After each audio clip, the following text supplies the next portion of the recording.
Kanpur police ने बड़ी सफलता हासिल करते हुए 25,000 इनामिया अंतर्राज्यीय अभियुक्त सुनील दुबे उर्फ लल्लू दुबे को गिरफ्तार किया है। प्रेस वार्ता करते हुए अपर पुलिस उपायुक्त पूर्वी श्रवण कुमार सिंह ने बताया कि अभियुक्त बहुत ही शातिर किस्म अपराधी हैं, जिसके निशाने पर ज्यादातर फौजी रहते हैं। अभियुक्त पहले फौजियों से दोस्ती कर शराब के नशे में उनके एटीएम का पिन पता कर लेता था और फिर उनके मोबाइल से सिमवा एटीएम कार्ड निकालकर एटीएम से लाखों रुपए निकालकर टप्पेबाजी को अंजाम देता था, जिसके क्रम में थाना हरबंस समूहल में 3 मुकदमों सहित कई राज्यों में इस तरह के ऊपर मुकदमे दर्ज थे और इसके ऊपर 2,500 रुपए का इनाम भी घोषित किया गया था। आरोपी को पकड़ने के लिए सहायक आयुक्त कलेक्टरगंज के नेतृत्व में प्रभारी निरीक्षक हरबंस समूहल ने कई टीमें बनाई थी, जो कि फौजी के भेष में घूमकर आरोपी को ढूंढ रही थी। आज सुबह लगभग 5 बजे मुखबिर खास की सूचना पर सिद्धेश्वर मंदिर से मरे कंपनी पुल वाले रास्ते पर घेराबंदी कर गिरफ्तार कर लिया।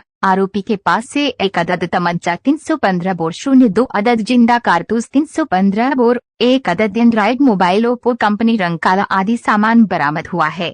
ये आप देखिए कि ये जो एक्यूज है, इसका जो आपने क्रिमिनल रिकॉर्ड देखा होगा, 12 से ज़्यादा स्टेट में इसने जो क्राइम किया है और अभी जैसा बता रहा था कि एमपी में जबलपुर में करीब 4.5 साल जेल में रहा है। तो ये एक इंटर स्टेट और बहुत ही पेशेवर, बहुत ही शातिर ये क्रिमिनल है, विशेष करके साइबर का, ठगी का और लोगों को एक तरीके से अपने जाल में फंसा करके और उन पे विश्वास पैदा करके उनसे ठगी करने का। किस तरीके से जाल में फंसा? ये केस जो हम लोगों को मिला है, मैं आपको बताऊंगा। मई में 5 मई की डेट थी। एक आदमी आर्मी का Harbans railway station Kanpur central से उतरता है और ये उससे मिलता है और मिलते मिलते ये उससे परिचय बनाता है कि मैं भी आर्मी का, तू भी आर्मी का, और उसको विश्वास हो जाता है कि आदमी मेरा दोस्त हुआ। फिर उससे कहता है कि चलो होटल में चलते हैं, खाना पीना खाते हैं, तुम भी आर्मी को, हम भी आर्मी के। और फिर यहाँ पे हरबंस मोहाल होटल में आता है और ये लोग होटल में कमरा बुक कराते हैं। कमरा बुक कराने के बाद जो आर्मी का जो आदमी था वो जब नहाने के लिए जाता है, उसी दौरान ये उसका पासपोर्ट, बाकी चीज़ और एटीएम लेकर के वहाँ से फरार हो जाता है। जब तक वो निकलता है तो वो देखता है कि मेरा दोस्त कहाँ गया, और जब नहीं देखता है तो अपने बाकी चीज़ों को देखता है, तब तक उसके जो है पैसे, बाकी चीज़ साफ हो जाती है। तो वो थाने पे आता है, ये बेसिक सूचना वो देता है, सीसीटीवी फुटेज खंगालते हैं, मैं दे दूंगा आप लोगों को सीसीटीवी फुटेज। और ये 5 मई की वारदात थी। उसके बाद फिर एक कलेक्टरगंज में वारदात करता है। ये 2 वारदात करने के बाद यहाँ से फिर ये फरार होता है।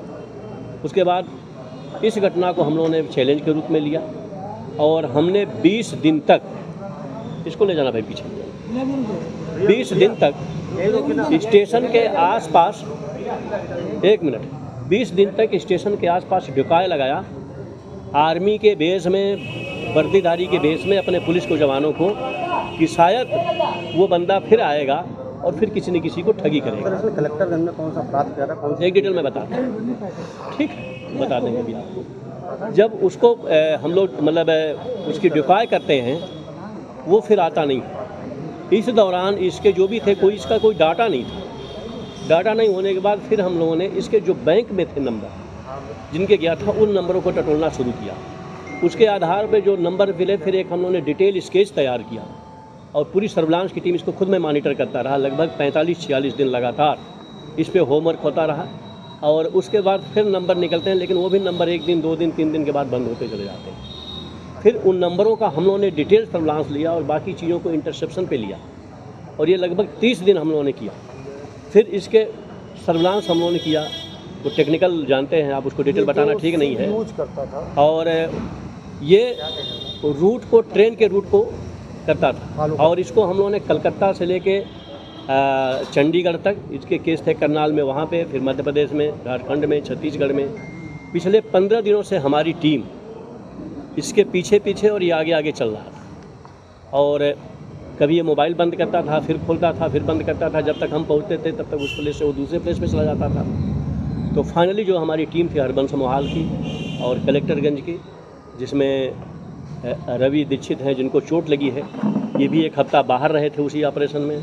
हमारे ये वाजपेयी हैं जो नयागंज सुतरखाना चौकी इंचार्ज हैं, ये लोग पूरे लगे रहे, पूरी टीम लगी रही और सर्विलांस की टीम लगी रही।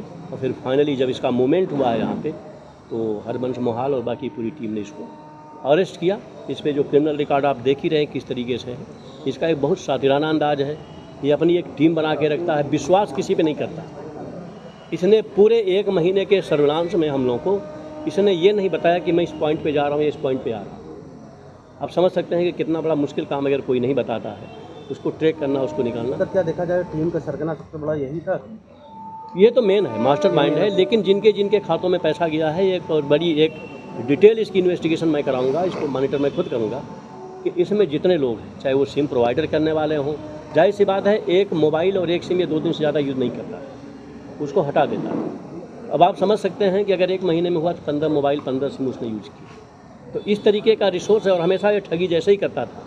अभी जब हमारी टीम लगी हुई थी तो पटना के आसपास जब ये कलकत्ता से रिटर्न कर रहा था, उस समय किसी में ट्रेन में इतने ठगा और उसका पैसा तत्काल उसने खातों में डिस्पर्स कर दिया। तो ये हमारी पूरी टीम इसमें लगी हुई थी, हम लोग इसको ट्रैक कर रहे थे, फाइनली वेट कर रहे थे कि मूवमेंट इसका कहाँ होता है, और संजोग से इसका मूवमेंट इधर को हुआ और फिर हमारी टीम इसको